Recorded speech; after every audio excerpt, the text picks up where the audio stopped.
Hi, everybody. Welcome to Recovery from Relapse. Today is Tuesday, the 12th of March, and in honour of St. Patrick's Day coming up, we've got an Irish speaker today.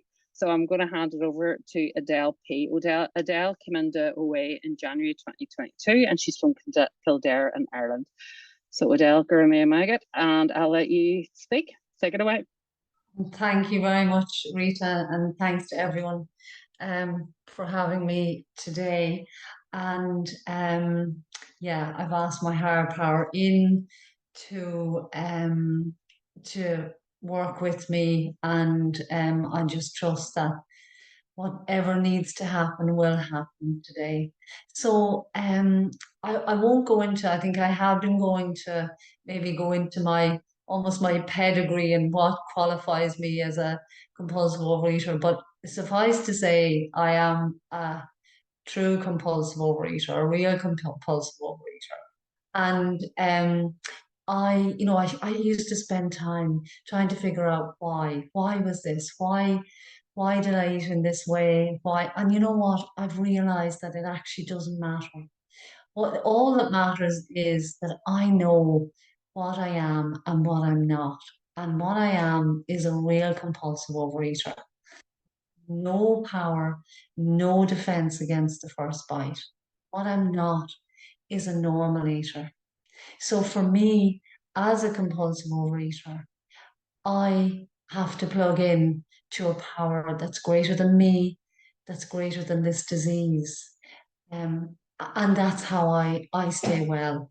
But basically, I think I've probably been through everything everybody in on this meeting has been through in terms of trying to control and manage my weight. I overate from as far back as I can remember, from a very, very small child. And it was normal for me. It was normal for me to be constantly focused on food and eating and trying to, and stealing food and stealing money to buy food.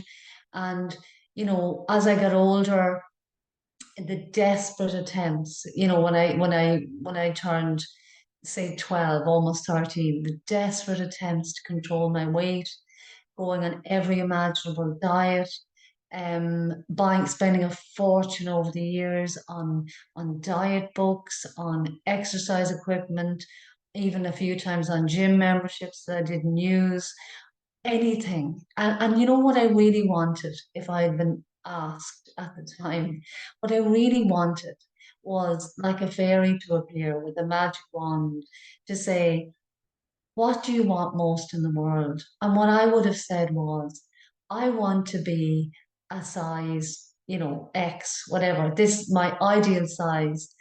And I want to be able to stay like that no matter what. So just make me that size so I can eat as much as I want without gaining any weight. That's what I wanted. And I would have really seen that as my dream come true. And what I wasn't seeing and I never saw was the unmanageability of my life. I went through life, when I look back, like a human wrecking ball. I was anxious in the extreme. So because I was ingesting so much, in particular sugar, I was in a constant state of anxiety.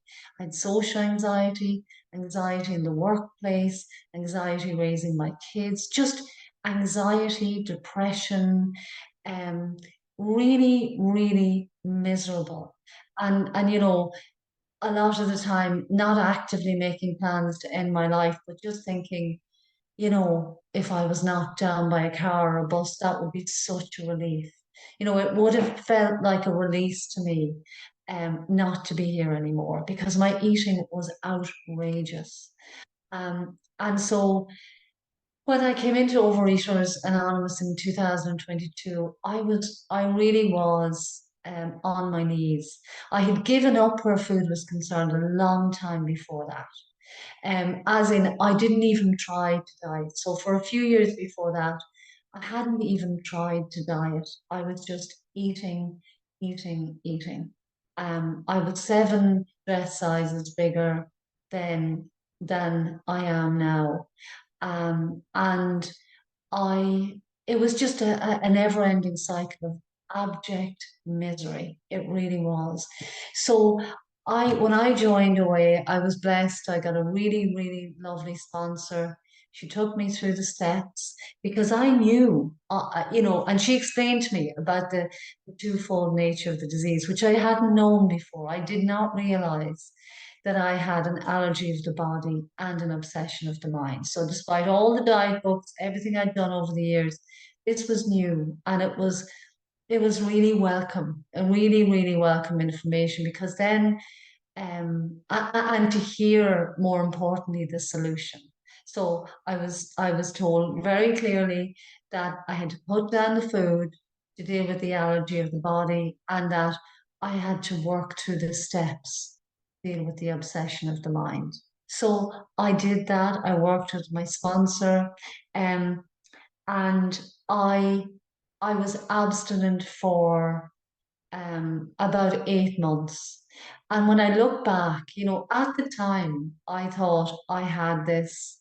I was ticking the boxes. I was doing what I thought I needed to do every day, using the tools, all of it, sponsoring. But I was in so much self-will. I mean, what I really didn't get first time around was the impact or what's required in step 3. And I also actually, even going back to step 2, I did step 1, I knew I was powerless over the food. I knew that. Step 2, came to believe in a power greater than myself could restore me to sanity. I did believe in a power greater than myself. I was brought up in the main faith of Ireland at that time. So I did believe in a higher power. But what I realized looking back is that I didn't revise my concept of a higher power. So I was still operating um, with the concept of a God that was punishing. So a God that was nice to me when I behaved, and a God that punished me when I didn't. And that was the God of my childhood. Um, and maybe for a lot of other people as well, that was the type of God. But that just didn't work for me in a way. It didn't work in this program because I need to connect with a power greater than myself, a God of my understanding, and turn my complete life and will over to that God. So if I'm believing that there's a God that will punish me, I was believing that. I had fear. I had fear there. I was afraid of displeasing God. That's what I call my higher power. I was afraid of displeasing the God of my understanding. And so, fear can't coexist. The God that I need to believe in is a God that loves me, that supports me, that is interested in every single thing in my life, no matter how small, no matter how big, that is always by my side, always supporting me. That's my safety net. That's everything. That basically I am, the apple of this God's eye. Like the way I feel about my kids, that's how my higher power feels about me, to the power of probably a trillion. So I didn't have that first time around, and I didn't realize that I didn't have that. And so when I look back, I see what was the biggest problem? Lack of trust was my biggest problem. I was not trusting in a higher power. I thought I had everything. So I wasn't surrendering my food. Even though my sponsor knew what I was eating, I ended up restricting for the first time in my life during that 8 month period, eating one meal a day, binging on my abstinent foods, and not seeing that I was completely in self-will. And so when I look back, I can see, how could I possibly trust a higher power that I thought was going to punish me at the drop of a hat? So to some extent, it was like waiting for the axe to fall.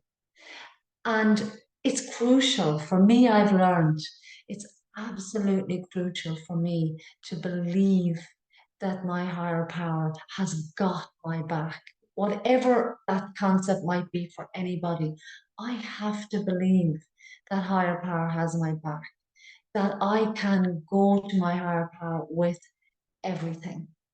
And in daily life, um, back then, I was um, I was asking my higher power. It was like a wish list when I look back, a Santa list. I'd like this, or help me with that, please. But there were other things I was clinging on to so tightly. Like my higher power was not getting near my food plan, wasn't getting near certain situations that were happening in work, in other areas of my life. My higher power, I was holding on to those so tightly. And so, inevitably, what I was doing by staying in self-will was blocking myself off from the higher power that had given me the beautiful gift of neutrality around food. When I walked through the steps first time around, I had neutrality around food. But of course, because as the big book tells us, I have to enlarge my spiritual life if I want to keep my recovery. I wasn't doing that. I was cruising along in my own will and doing what I thought I needed to be doing. I wasn't handing it over to God. I wasn't relying solely on God in my life. I wasn't his agent. I was the principal, and that just didn't work for me. So I relapsed just after Christmas of 2022, and my eating was worse than it had ever been in my life.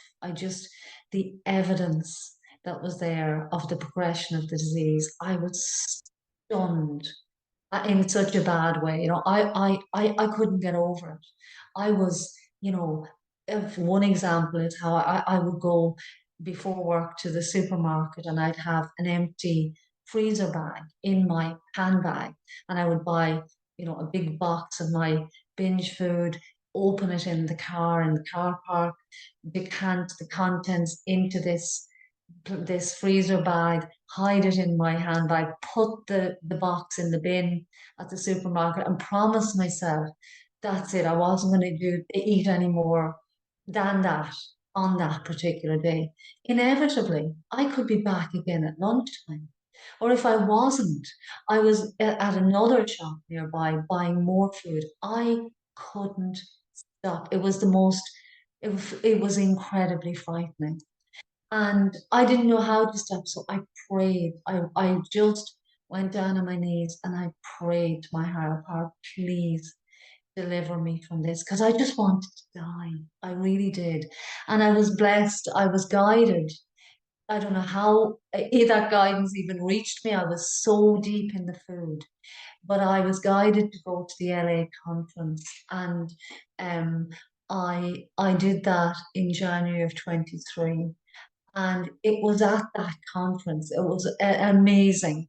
I met, and I went thinking, okay, I've heard this from a number of people. I knew I needed to go, but I still didn't have great hope that it would achieve um achieve very much or get me out of relapse, because I knew I was so heavily into the food. And I met my sponsor, my current sponsor, presented, gave a presentation at the meeting, and I was amazed by her. But I didn't approach her afterwards because I was afraid. I was totally in fear. It was only when I came back to Ireland that I reached out and got that number. I think it was actually Rita who gave me the number, and I'm eternally grateful for that, because I didn't, she lives in the US, so I didn't have a contact number. And when I contacted her, she told me that she literally the day before, a slot had become vacant for a sponsee. So I was meant to connect with her. And I, she took me through the steps like really we worked it honestly as if my hair was on fire. And this time around, I got such a deeper understanding. Now, in the beginning, those first few days of withdrawing, the withdrawal, it was so difficult. And I would say that I thought afterwards, I don't know if I would have another recovery in me. I hope I never have to find that out. But I desperately, I knew after the relapse that I had that I couldn't do it on my own. I really knew that my only hope was to plug into a higher power who would give me and do for me what I couldn't do for myself. And working to the steps with this time around, I really saw what had been my lack of trust. And so I had to go back to the drawing board and redefine my higher power, come up with a concept that for me was warm and cuddly because that's what I needed. It had to be um, like everything, best friend, most loving parent imaginable. It had to be all of those things. And only with that higher power have I begun. I'm still taking baby steps, but thank God those steps are taking me in the right direction. So it's definitely a spiritual experience or awakening of the educational variety. And I'm really grateful for it because I'm learning about trust. I had a situation earlier this morning where I opened an email.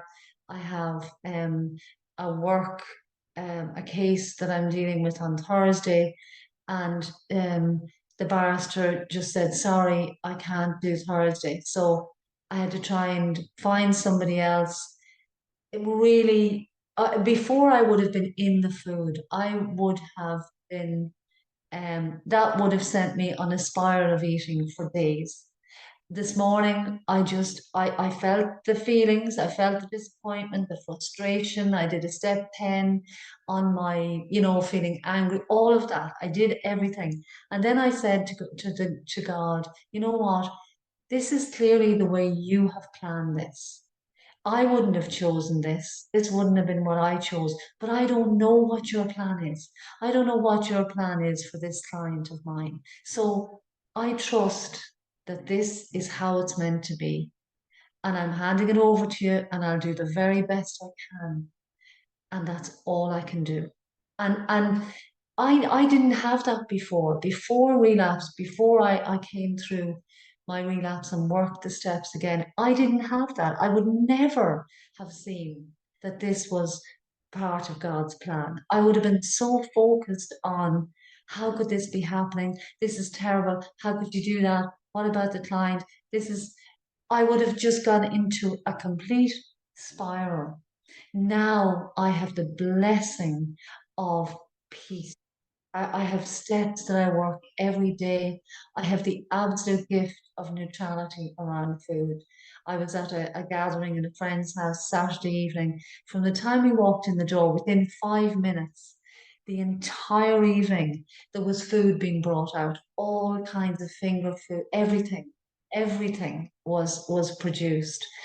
I had my own food with me and I didn't once, I wasn't even, there was no willpower involved. There was no temptation. My higher power totally protected me. I had complete neutrality. But I can lose that in a heartbeat because if I don't watch out for, I have to keep that connection with my higher power really strong. So every day I need to be alert to, is there anything blocking me from my higher power? Because God does for me what I can't do for me. So if I'm not plugged into Him, I'm not going to get I'm not going to keep getting this recovery. I'm not going to have neutrality anymore. Is there a resentment that's blocking me? Is there a fear? Am I in a character defect? And there are so many of those that I have that are born of self-will.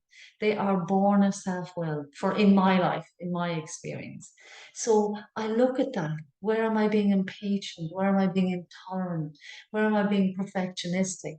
All, and when I see them, I take it to God and say, here I go. You know what I'm like.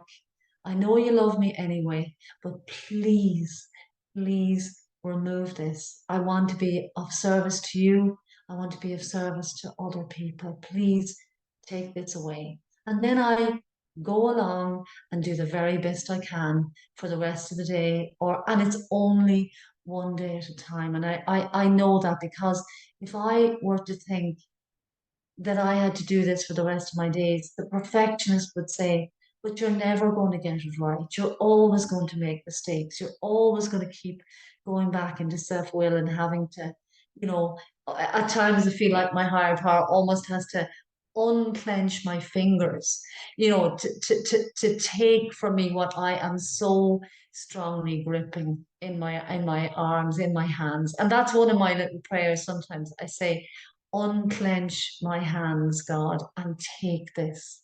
Because if I'm holding it, I'm not trusting. And for me, the journey, and yes, I should say around the food, this sponsor insisted that I work with a nutritionist. There was no leeway. I have no, which is exactly as it needs to be for me as a compulsive overeater. I have a food plan. I follow that food plan every day. I eat no more, no less than what's on that food plan. And that's my abstinence, what it looks like. And thank God I can say I've been abstinent since the 20th of January 23. And I've had entire abstinence since then, only through the grace of God.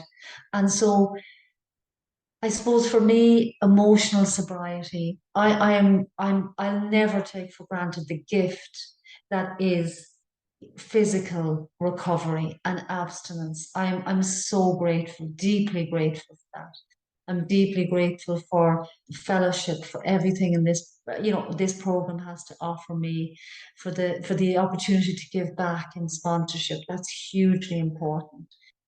But my focus this time around is on enlarging my spiritual life. It's on emotional sobriety as much as, because I go into self-will. I've said that, I know, so many times, but I remember listening to a member with a long period of sobriety and recovery who said, their name, it's my will, God's will, my will, God's will. He said, it seems to be, I hand it over to God, say my third step prayer, which I do every single day, and then I take it back, and then I have to hand it back again.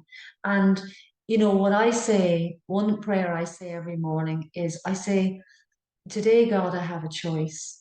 My choice is that you're either everything or you're nothing. And today I choose that you're everything. So do whatever you want to do in my life, even if it hurts. Change me, make me into who you want me to be. Don't let me run away from you. And then I say, so that's, I suppose, a version of the third step prayer, which I also say in the morning. But for me, that makes it real, because often when God is working in my life, maybe there are challenging situations and I do want to run away. I want to run away because that's what I've done all my life. I ran into food. I ran away. I don't want to do that anymore. I want to sit, lean into my higher power and feel the discomfort. Just let it be there. Do whatever I need to do in terms of working through any fears, resentments, but really just have that unshakable trust in my higher power. I'm certainly not there yet, but that's where I'm working towards. And for me, relapse has been the greatest gift. At the time, I felt so ashamed. I was so deeply, deeply ashamed, because I didn't think that I was going to be somebody who had relapse as part of my story. I certainly did, and I couldn't be more grateful, because I would never I would never have learned to trust in a higher power like I have if that hadn't happened. In fact, I couldn't have kept my recovery because I just wasn't. connected properly to my higher power. I was in self-will, but it was such a gift. In my going through the steps again deepened my understanding of the program. It deepened my spiritual practice. It has been a true gift. It really has. And for all of you in that space, um, if you're still in relapse or if you're just coming out, I can tell you from my experience that it is a challenging, of course, it's very challenging. I understand how difficult it is to get back, um, to get back into your program, to find a new sponsor or continue working with the old sponsor. But it is so worth it. And recovery is here for you, just like it was here for me. And it will continue to be here for all of us as long as we keep working the program. And so, thanks for hearing me today. I'll leave it there. Thanks, Eileen. Oh, Adele, thank you so much. What a beautiful message of depth and weight. I just want to read a little excerpt out of the big book to finish what you were saying. It's page 542, and it's in the little story called Late Start. Small miracles keep offering new opportunities, just when I need change and growth. New friends have shown me hidden truths in those sayings that I once found so shallow. The lessons of tolerance and acceptance have taught me to look beyond exterior appearances to find the help and wisdom so often lurking beneath the surface. All my sobriety and growth, mentally, emotionally, and spiritually, are dependent upon my willingness to listen, understand, and change.